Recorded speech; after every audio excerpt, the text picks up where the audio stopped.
didn't want to do it, didn't want to cry, and I figured, well, you picked the wrong damn guy, because I'm going to. And you pretty much, well, hell, you're going to see it this time. There's a difference. But, you know, you don't hear the same thing over and over from just about everybody, it seems like. And consistency is a good thing sometimes. The first one is Debbie's love letter to Barney. It says, "Thank you, Barney, for teaching me not to judge others unless I want to be judged. For teaching me to listen and to search for the truth. You left me with the greatest gift, strength, faith, and hope. You taught me so well how true it is not to worry about what other people think about what you're doing." And I don't know how well Debbie learned, but Barney damn sure would have been a good teacher, because he believed in that. "I feel honored that you took your time with me and gave me an education that cannot be learned from books. You enriched my life, and from the day we met, you started preparing me for this day. It's with great honor to carry out your legacy. Our spirits connected from the day we met. Over the past few weeks, I've often wondered why God let you linger. But it was God's way, through you, to guide me in planning the service of your life." That's Debbie's love letter. I don't know if she'll post it online, but probably ought to. This next one is entitled "To Thine Own Self Be True," which again is a theme that you've heard from just about everybody who's got it up here. We're going to hear a little bit more about it in just a minute. When Barney would be preparing to do a show, he'd do it mentally and physically. Now, when I read that, I thought, I don't know what in the world he did mentally for it. So I've been around him. On March 30th, 2011, at 1:35 p.m., Barney made his grand entrance to a new show. He's playing with the likes of some of his favorites: Bob Wills, Vassar Clements, Gordon Terry, Snuffy Perkins, among a few, and greeted and loved by the others that went before him. And I think maybe, Terry, Frank, Buster, had a good crowd up there waiting to see him. I'd love to see them all myself. Barney was ready for the journey it was to take. He had already seen the bright aura of light while walking up the dirt road from the west of the house. Barney told Debbie on the way to the hospital, "Debbie, if I had any doubt about there being a God, there's no more doubt. It's okay to have doubts and questions, if in those doubts and questions you search and find the answers that's true to thine own self. It's in searching that you learn. He has said many times, you can choose to be a dummy." It's not what he said, but Debbie cut it for you. "If you want to, or if you can choose to read, study, ask questions, and learn." Barney Barnwell was an avid reader and studied all types of literature. Mycology, if y'all don't know what that is, that's the study of fungus. And just in case you don't know, there's a lot of fungus that grows in the woods under trees around here. Biology, astronomy, anthropology, history, philosophy, theology, geology. He loved it all. He left a legacy of a lifetime for all to enjoy in his music. His stories were his music. From the songs, from the hippie song that they just played a moment ago. If that's not Barney, I don't know what is. That's what I think about. That's the way they do it down south. Mama tried. He leaves us with the words he never failed to say on stage: "If you have food and a neighbor's hungry, feed them. You didn't have a problem sharing it." Some of his last words on paper: "Goodbye, everybody. I'm leaving here soon. I'm headed for the hills. The sky is my roof and the ground is my floor. My window's always open, and so is my door." Now you got to hear this stuff from a little bit different perspective. Gospel according to Roy.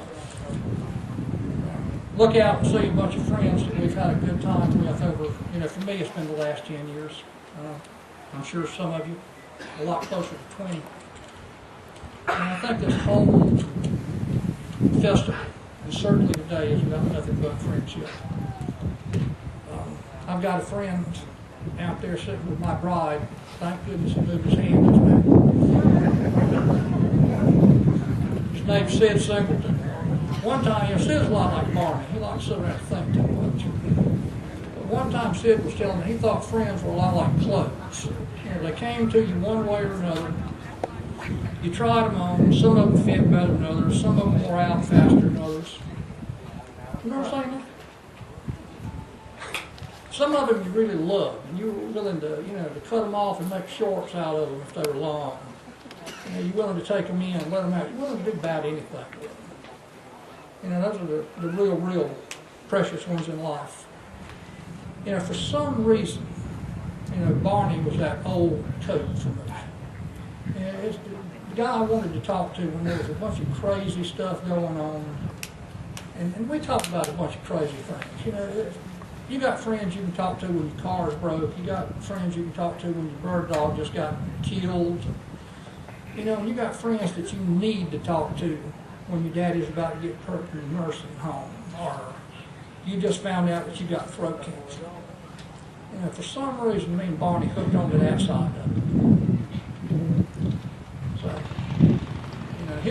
he was on a different time than I was. I had to go to work for a living, so I was, at work between 6 and 7 o'clock in the morning, and Barney was like a daggone vampire. He wanted to be walking in the house when the sun was coming up. So I knew it was going to be an interesting day if Barney was down my way, called me about 11 o'clock at night, woke me up, said, "Hey, I'm right down the road from you. How about if I come by?" And I knew what that meant, so...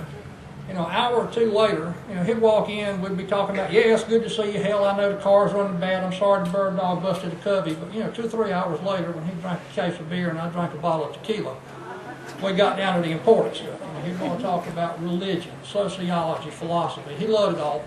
It's just the way he was. When I think of Barney, 2 things come to mind. The first thing, invariably, is hippie song. It starts out, he's got long hair hanging down to his knees. I'm sure you guys know the words to it as well as I do. It ends up the chorus, "But who in the world wants to be a hippie?" And I tell you, Barney worked at being a hippie. Barney did it when it was the hardest thing in the world to do. He was true to it. Just like in that paper Deb had a minute ago, "To thy own self be true." Barney believed in it. He would just be damned if he was going to change. He didn't care if the world stomped him down for it. What he believed in is what he did. And that's what I admired about him. Second thing is, there was something he used to love to say. And I don't know, but you had to kind of get him drunk, which wasn't real hard to do, but then you had to get him by yourself, which was real tough. He liked to say, he'd always click his tongue like, okay. He'd say, there's different ways you can think about that and go. And then he'd usually say what he was thinking. He had this little wheezy laugh that he'd laugh sometimes. But I always thought Barney was the smartest guys I've ever known, and I can hear him right now, saying, there are 2 ways to think about that. You must have known some real dumbasses in your life. Here's why I always thought he was one of the smartest guys I've ever known. He took the time to study different points of view. Just like the pastor was talking about his father. He wasn't shy. He'd learn about the yes and the no, black and white. And he'd decide which one he liked better. But I've never heard him be critical of the other side. I always thought that was a pretty good thing to do. He's a very self-educated man in many ways. We've already gone through a list of that. To me, Barney was a Renaissance man. A Renaissance man was somebody who knows how to do just all kinds of different things. He likes to read, he likes to write, he likes to carve, he likes to make moves, he likes to do it with his hands, but he's got no problem doing it with a chainsaw. Could do anything in the world. Big deal was just getting him to do it. And that was Debbie's job. Debbie, she really he took Bill Gates. But he didn't want to. Barney loved to talk about different philosophies. We talked about that, different religions. Inca religion, Mayan religion,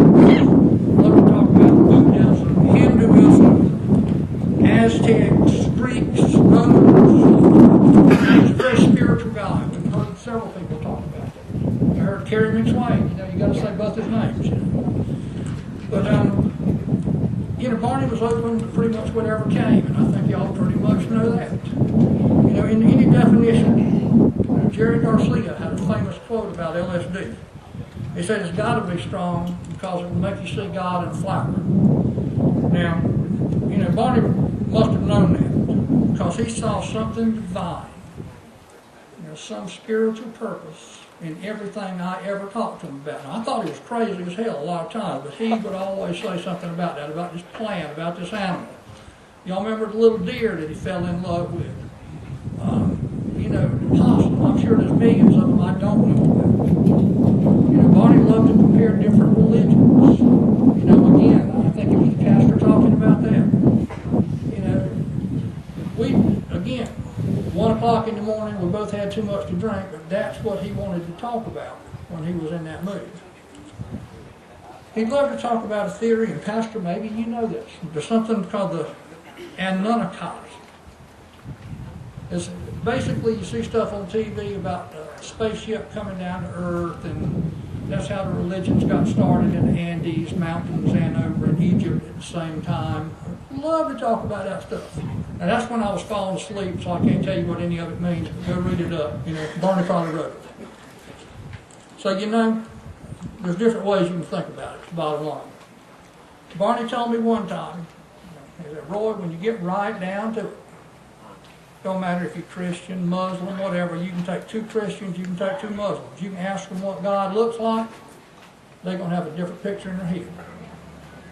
You know, somebody's going to believe God's got a big, deep voice. Somebody's going to believe he's a nice, quiet guy, just kind of pat you on the head. Some people think he's got a long beard. Some people think he looks like Robert E. Lee, and I imagine that's what Barney thought. So that brings me to the point of asking y'all, which is a rare occurrence for me.